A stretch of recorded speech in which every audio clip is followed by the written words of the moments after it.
whole lot of herds of humans that you can, that you can just I slaughter and turn into steaks. I mean, I was just going with the whole spore thing. I mean, there's nothing to say that the course that our evolution has taken has been the natural course that our evolution would have taken had we not been exposed to those spores. Mm-hmm. You don't know. Yeah. No, both of them.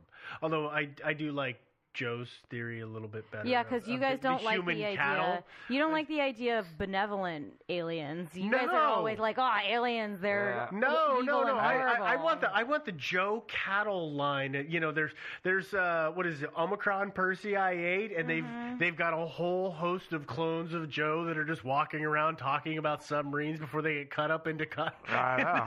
until their human horn are harvested. They ain't gonna take me alive. But no, That's what they all say before they walk into the human chopper. Yeah. yeah. I don't know. I think this one's laid to rest. Okay. I think that it's not alien. It's not as at least it's not as There's no as reason to big believe as it it's is. been led to be. No, it's sad. Yeah.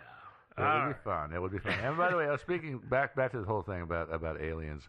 I really, really want the aliens that we eventually meet, if we do, to be good and to be benevolent. Maybe it's possible, but not to eat us. Yeah, but I think that given the fact that evolution applies, Darwinism applies on all worlds, they're going to be aggressive and nasty, and they're probably going to want what we have. We're probably going to end up being space hillbillies. That's really what it's going to boil down to. But we're getting off track. Way off track. We're getting off track. So let's give our final bit of important information here, which is our website. Yeah. Which is thinkingsidewayspodcast.com. Of course, there you're going to find the episode and all of our episodes that we've done on any story in the past. You will find our research links to this particular one. You can leave a comment on the website. You can download the episode on the website. Most people aren't doing that. Instead, most people are probably going to iTunes. If you're on iTunes, go ahead, leave a comment and a rating. That's how other people find us, and you can subscribe right there. If you're streaming us through another app, whether it be Stitcher or Podcatcher or whatever it might be, that's awesome. Leave ratings there, but you can always find us that way. You can find us on Facebook because we have the page and the group. And what is it you always say? Find us, friend us, like us, Joe? Something like that. And Joe just wants to be liked. But we're on Facebook, and we always have good conversations on there with folks. We are on Twitter. We are Thinking, without the G, Sideways, at Twitter. Or on Twitter. And, of course, we've got T-shirts and mugs and phone cases and some other stuff like that. That is all available. If you go to our website, on the right-hand sidebar, there is a link to Zazzle directly to our store. So if you're interested in some of that, it's all right there.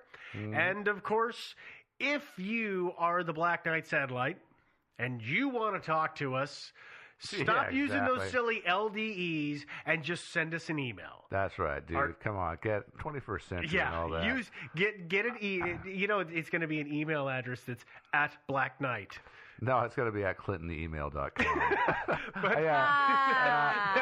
By the way, we have new piece of merchandise. We do have personally autographed 8x10 glossies of ourselves. That's not true. Available. Nope. Our faces are blacked out. Nope, not true. Not true at all. Yeah, I know. Our email address is thinkingsidewayspodcast@gmail.com. Hear that, satellite? Send us comments. Send us story suggestions. You can send us just about anything you want if you want to talk about stuff. We're always there. We'll reply to everybody. Maybe not within the first day, but we get to all of our emails. And I think that's just about all the details we need to share with folks. Yeah, we need to jet on out of here. All right. We're going to close this one up. Thanks, ladies and gentlemen. It's been fun, and we will talk to you next week. Ta-ta. Bye, guys. Aliens.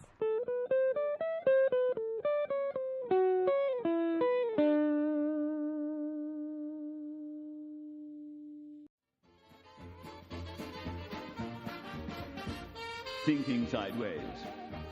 I don't understand. Does not compute. You never know. Insufficient data to formulate a reply. What? Stories of things we simply don't know the answer to.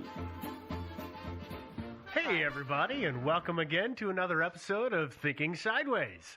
I'm Steve, of course, joined by my lovely co-hosts, Joe. And Devin.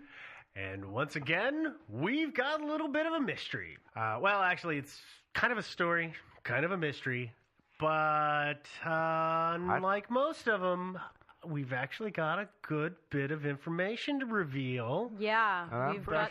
This is true, too. Yeah. But we're going to save that bit for the end. We do have a big reveal. We actually did get some kind of insider exclusive information about this, and we're really stoked about it. Yeah. Before we get into the story itself, I do just want to real quick say thank you to Nicole who sent this in. She sent it to us 6 months ago or so. And I apologize for taking so long to get to it. Probably shouldn't apologize because that's probably going to be most of our Most of them are. because we're trying to work them in chronological order. But let's get to the story. Okay. Today we're talking about Jeff the Talking Mongoose. Yeah. The story of Jeff the Talking Mongoose starts out in September of 1931 when the Irving family, and the family consists of James, Margaret, and their 13-year-old daughter, Voirey, I want to say is how you pronounce her name, Voirey? I don't know. I don't know. It's Voirey. Yeah, Voirey? I don't know. I don't know. It's a I don't very care. British. It's a very British. I'm sure it was at the time kind of made sense for that area because this whole story takes place on the Isle of Man. The family said that they heard persistent noises in the walls or behind the wooden walls of their farmhouse. And these noises were evidently, it would be rustling or scratching, and at some point, kind of vocalizations. I don't know what the early noises were. There's not a lot of good description of it. The family said that the noises, they kind of sounded like they were maybe made by a ferret or a dog or, weirdly enough, a baby, which is just weird in the wooden walls of your Sounds farmhouse. like there's a baby in our walls, but let's just ignore it. The dad, James, thought it was a rat, and he tried to drive it out. Obviously, that didn't work. No. He failed. But the noises continued for several days. And again, James Irving, he set traps. He put out poison. Nothing's working. As a last-ditch effort, he went to a spot in the wall. There had to have been some kind of opening, and I don't know if this is a knothole or just a bit of board missing. We don't know. But he decides that what he's going to do is try and scare this critter out by growling at it like a dog. Fair. It's a good idea. Wait, have you done that before? Sure, Yeah. it works.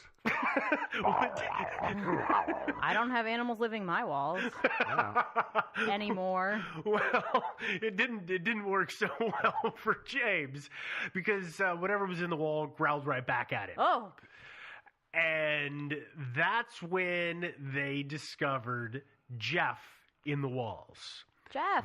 Yeah. Jeff learned to talk and said that he was a mongoose and that he had been born in New Delhi, India in 1852. That's some clever mongoose. It really is. How do you get to the Isle of Man? We'll get to that. Oh, okay. The Irvings say that Jeff told them that he was an extra clever mongoose, and he was a earthbound spirit and a ghost in the form of a mongoose, which is all rather strange to me. So you reincarnated as a mongoose. Man, reincarnation sucks. No, Depends on what you mongoose wouldn't reincarnate be, as. It wouldn't be the worst thing to be reincarnated as. You could come back as a flea. You're right. Yeah. That You would know, be a terrible. mongoose, you get to just like nest up and like cuddle up and Yeah. Unless you fall into the hands of those jerks in some countries that, like, pit them against cobras, yeah, obviously Not the no. country you want to reincarnate as a mongoose. No. No, probably not. Well, the Irvings made other statements or claims about Jeff. They, again, this is James Irving, said, it announces its presence by calling either myself or my wife by our Christian names.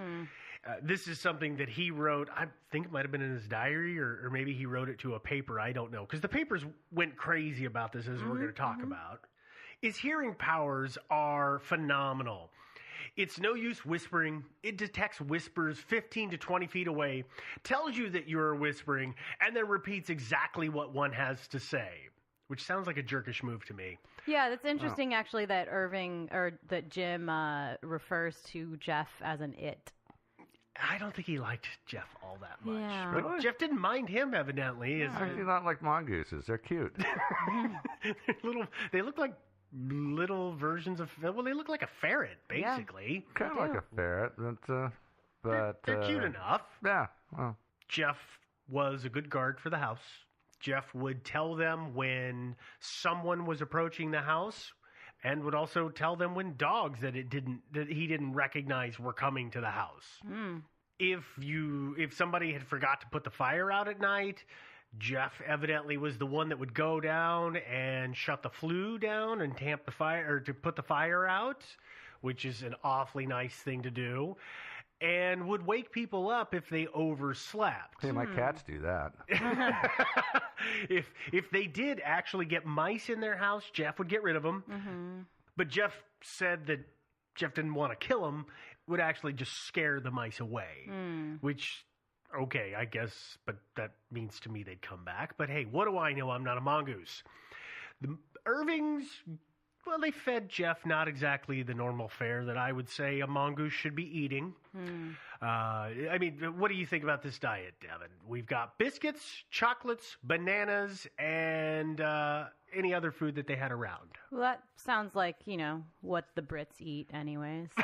Yeah. Is that that's not the standard diet for British people? I don't think it is. No? No, it's bangers and mash. Oh. Yeah. Jeff probably would have loved some bangers and mash. I bet he would.